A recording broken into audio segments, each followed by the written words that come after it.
Pozdrav ljudi, dobrodošli na MaxTube, ja sam Marko. A ja sam Aleksandar. Drugari, eto imamo priliku i uživo da se upoznamo i da uživo razgovaramo o jednoj jako bitnoj temi, a to je istorija srpskog srednjeg veka, konkretno vojska u srpskom srednjem veku. I to je... Neposredno pred Kosovski boj. Pa neposredno i dobro, posredno mislim. Da, mi smo izdvojili neka najučestalija pitanja na koje ćeš ti dati odgovor. Može. Kako je bila organizovana srpska srednjovekovna vojska? Mislim, u poređenju sa savremenom srpskom vojskom. Pa, u poređenju sa današnjom vojskom dosta se razlikuje. Danas imamo standardizovanu vojsku. Imamo pravilo službe gde je propisano odevanje vojnika, oprema vojnika, bukvalno brada, kosa, frizura, jednostavno propisan je vojnički način života i uniforma vojnika, ratna oprema, sve u kompletu. Dok u srednjem veku nije bilo tako. Daleko od toga da je to bila neka dezorganizacija ili neko opšte rašsulo, ali organizacija vojske, to jest izgled same vojske je dosta zavisi od toga odakle se vojska kupila, to jest iz kojeg vlastelinstva je dolazila. Hoću da kažeš da ko ima od ove, mogu je bolje da bude... vidite ovako, srednjovekovna Srbija, evo imamo ovde otprilike kartu, njom je vladao knez, kralj, zavisi kako u kojem periodu, car. Sad, car, kralj, knez je davao te udeone kneževine i vlastelinstva koje su bila većeg ili manjeg obima. Sad, u zavisnosti od toga kako vlastelinstvo je vama zapalo, vi, shodno vašim materijalnim mogućnostima, prikupljate vojsku ili vežbate vojsku, imate regularnu neku vašu vojsku. Dakle, vaše je kako ćete organizovati vojni poredak u vašem vlastelinstvu, ali na poziv srpskog vladara morate povesti u vojsku određeni broj vojnika. Sad, kako bi bili što učinkovitiji na vojnom polju, kako bi vi preživeli i vratili porodicama iz vašeg vlastelinstva vaše ljude, vama u cilju i u interesu bilo da ta vojska bude uvežbana. To je sve zavisilo od tog vlastelinstva. Dakle, neki vlastelin iz područja Kosova, gde su bili koncentrisani rudnici, zlata, srebra i slično, imali su dosta novca i obično su oni vodili tešku konjicu, više oklopnjaka i slično. Dok je neki vlastelin sa područja Pešteri i ovih planina po Crnoj Gori i Staroj Srbiji, on je obično vodio vlahe, možda laku konjicu, eventualno laku pešadiju, tako da vojska nije bila standardizovana, već je dosta zavisila od materijalnog stanja tog vlastelinstva. A, na primjer, ko je sačinjavao srpsku vojsku u srednjem veku? Pa vidite ovako, vojsku, da kažemo taj vojni vrh, sačinjavali su knezovi, vlastelini, vlastelinčići, koji su komandovali ljudima ispod sebe. Sad, ko je činio tu vojsku? Mnogi misle da je vojska kupljena masovno iz naroda. Ne, vojska nije kupljena toliko iz naroda. Zbog čega? Narod je bio usmeren na ekonomiju i proizvodnju. I svako odvajanje seljaka od zemlje značilo je stagnaciju ekonomije. Dakle, nisu svi bili pozivani u vojsku i najverovatnije je postojao određeni način gde se mali broj ljudi uključivao u tu vojsku. Zbog toga, uglavnom, mnogi preteruju u brojevima vojnika u srednjem veku. Vojske u srednjem veku uopšte nisu bile velike, to su bile male grupacije, 5, 10, 15, maksimalno 20.000 da okupi jedna velika sila poput francuskog kralja, engleskog kralja, brojnih drugih kraljeva u Evropi, pa tako i u Srbiji, vojske nisu bile brojne. Dakle, seljaci nisu bili toliko pozivani u rat. U rat je obično išao onaj ko je imao mogućnost sebi da obezbedi dobar oklop, dobro oružje i eventualno ko je bio dovoljno korpulentan ili imao želju da se bavi tim opasnim poslom. U Srbiji su dosta bili zastupljeni plaćenici, naši vladari su sa te strane mudro razmišljali, uvek su imali te plaćenike koji su vodili borbu i koji su često odlučivali u borbama. Tako i Dušan, na primjer, u bici kod Velbužda 1330. godine upravo zadao najjači i smrtonosan udarac bugarskoj vojsci upravo sa nemačkim oklopnjacima, plaćenicima, teškom konjicom. Tako da su oni gledali da štede narod koji je proizvodio, vojske je bila malobrojna i u vojsci je postojao određeni broj plaćenika. A šta bi rekli ko odlučivao o ishodu bitke?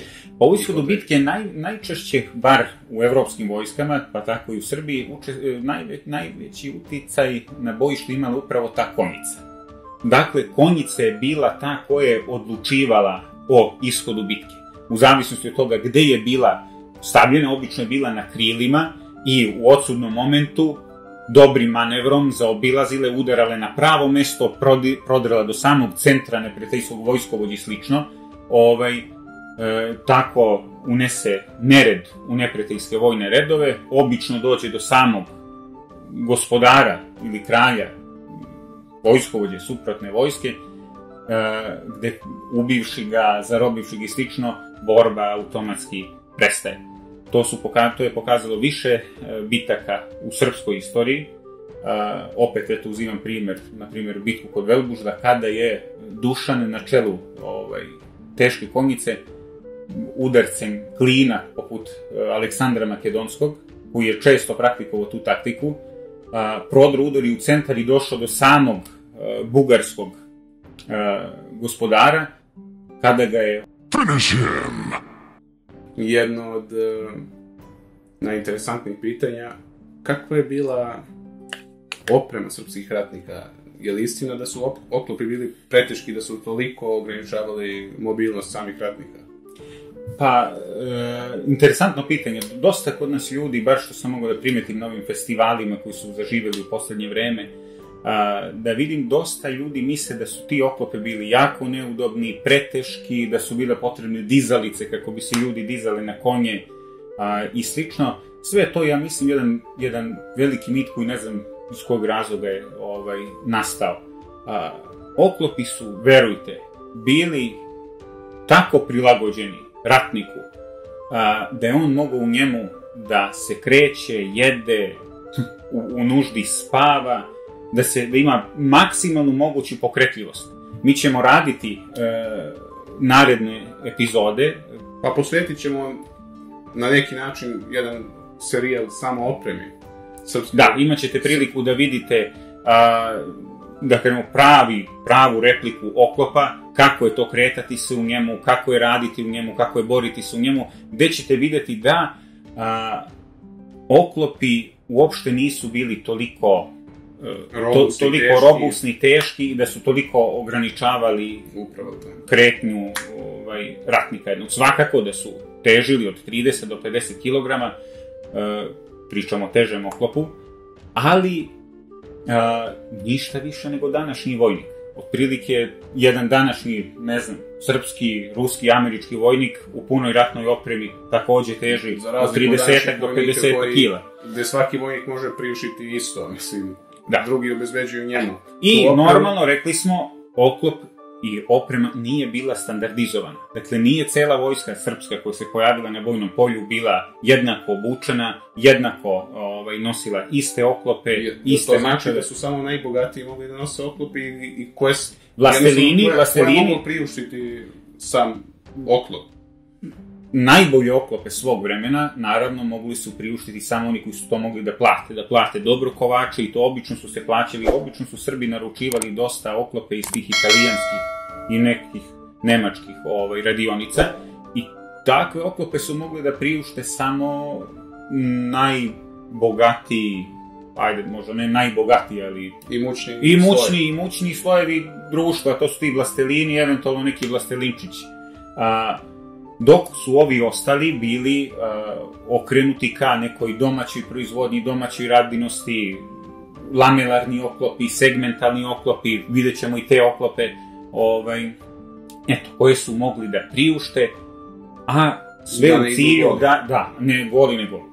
Ne samo da ide go, nego da jednostavno da reflektuje strelu, oštrica mača ako pređe preko te zaštite, da ga ne poseče, da mu spasi ud, kožu, neki vitalni organ. Dakle, svak se trudio na neki način da se zaštiti.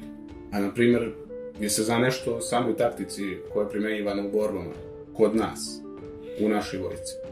Što se tiče taktika, jako interesantno, u dosta izvora gde se može videti od samog, ajde da kažemo, i ranog tog srednjeg veka, kad su već Srbi počeli se utvrđiti u ovim krajevima i počeli da vode ratove protiv Romeja, može se vidjeti jedan obrazac poprilično inteligentan i vispren u vojnoj taktici, naročito u teškim situacijama i situacijama gde nismo bili, gde nam brojevi nisu išli u korist. Jasno se vidi da smo bili skloni da jako dobro razmišljamo u tim teškim situacijama.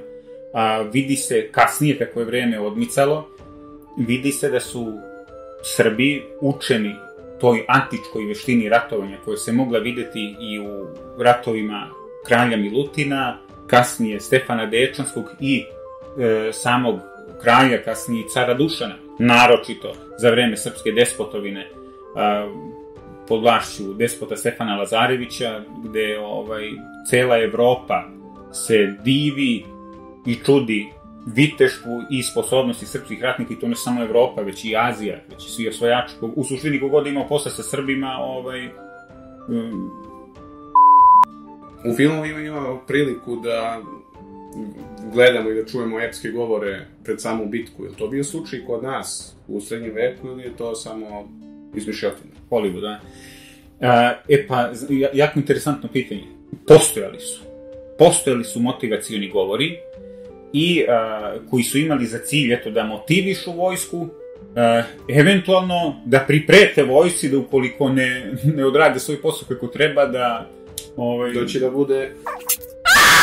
Postojali su. Međutim, priča o tome da jedan čovek stoji neposredno pred borbu, ispred svih na polju i uzvikuje neki svoj govor, teško je moguće. Zbog same opreme na svakom od ratnika koja proizvodi određeni šum, zvuk, vetar, ne bi bilo praktično da jedan čovek stoji i da drži govor. To jest može, ali bi ga čulo jako malo ljudi. Međutim, imamo istorijski izvore, imamo jasno istorijski izvore koje neposredno govore o tim motivacionim govorima, ali oni su se obično odvijali veče pred bitku ili... U užem krugu ljudi, verovatno. Ne u užem krugu, nekad i često i u užem krugu ljudi. Eto, na primjer, kletva kneza Lazara. On ne došao u boj na Kosovo, od ruke mu ništa ne rodilo, ide tako dalje. Dakle, on tu motiviše kletvom ljude da se, ogorčeno bore za to nebesko carstvo. Ili pred malim krugom ljudi, ili, kao što imamo izvore, pred većim brojem ljudi, ali u kampu. Pred polazak u pohod ili u boj, u kampu dok se ljudi okupljaju, dok je sve mirno, tada se održi neki govor i to je postojalo. Ne samo od antike, preko celog srednjeg veka i u celoj Evropi imate brdo istorijskih izvora koji govore o tome, pa i kod nas. I dođe smo do centralnog pitanja srednjeg veka, to je religioznost. Da li je prosječan srpski vojnik ili civil bio super religiozan ili prosječno religiozan ili... Pa vidite, to sad, na to pitanje, ne znam koje postoji to pitanje, interesantno je pitanje, mislim, obično svi misle... Da li je crkva imala uticaj na vojsku ili na... Pa vidite ovako, crkva imala veliki uticaj u srednjem veku, to je kraj priču. Međutim, odmah da se ogradim, te fore, mračni srednji vek, crkva koja je držala narode u mraku da bi, ne znam, verovali u nešto glupo, kategorički odbijan. Dakle, srednji vek je bio, bar naš srpski, je bio jedno stvarno svetlo doba naše istorije i crkva je samo doprinosila toj punoći tog vremena. Crkva imala veliki uticaj i zamislite sad, danas imamo svašta što nas odvaja od suštine života. Ja, lično kao hrišćanin, imam jedan smisao života, zadržat ću ga za sebe, ali svaki hrišćanin otprilike zna šta je smisao ovog života. Zamislite, i ja jako znam koji je smisao života, imam toliko stvari koje me danas odvlači od njega. To je i ta tehnologija, iskušenja na sve strane, razne filozofije su danas u protoku kroz ovaj naš svet i život, koje eto odvlače od te suštine. U srednjem veku nije bilo tako. U srednjem veku niste imali televiziju, niste imali radio, niste imali video igrice, niste imali godišnje odmore, ne znam, putovanja. Dakle, sve ovo što, ne znam, nudi ova današnja civilizacija kao nekako uživanje, gubljenje vremena i slično. Dakle, imali ste rad, normalno. Normalno, ljudi su uživali isto takođe u malim stvarima, pevali su, igrali su, veselili su se, ali nije im toliko odvlačena pažnja od suštine, tako da su definitivno bili religiozni. Crkva imala veliki uticaj, takođe, eto mi vidimo i u narodnoj tradiciji, a i ima dosta istorijskih izvora, ne samo kod Srba, već i u Evropi, pa i u islamu, gde su uvek pripadnici crkve ili tog crkvenog klira prisustvovali u pohodima vojski, u bitkama, blagosiljajući ratnike, pričešćivajući, imamo i tu isto i legendu da se srpska vojska pričestila pre, na primjer, bitke uoči Kosovskog boja, tako da se iz cele te priče vidi da je narod u to vreme bio religiozniji. Sad, da li je svaki čovek tamo bio, ne znam, živi svetitelj ili je bio uzoran hrišćanin, to ne znamo. To je na svakom čoveku je da uradi što je do njega i to je to. Imamo podatak do duše, evo jedan zanimljiv podatak, nije iz ove oblasti, ali eto Milorad Ekmečić piše u svom jednom remek delu Dugo kretanje između klarnja i oranja, u 18. veku izveštaju austrougarskog oficira koji hvali deo austrougarskih trupa, to jest tad je bila Habsburška monarhija, koji hvali Srbe da su odlični, žilavi ratnici, sve to, a da se na njih i malo hrane troši, jer uglavnom preko cele godine poste. Jako zanimljiv podatak, možete da ga proverite. Tako da verujem, ako je u to vreme bio takav slučaj, verujem da i pre toga u srednjem veku to bio još više slučaj. Da. Dakle, to su bili neki odgovori na vaša pitanja što se tiče srpske vojske u srednjem veku. Nadamo se da smo doprineli boljem razumevanju srpskog srednjovekovnog vojnika i naravno ovo je samo početak. U narednih nekoliko epizoda iz ove sobe prenećemo znanje i iskustvo direktno na teren, gde ćete moći da vidite oklope, mačeve, način borbe, testove različitih oružja. Biće tu mnogo stvari. Biće jako zanimljivih stvari, zbog toga vam kažemo, pratite nas, gledajte nas, očekujte nove epizode, biće jako zanimljive, subscribeujte se na kanal. I podelite video. Hvala na pažnji. Pozdrav ljudi.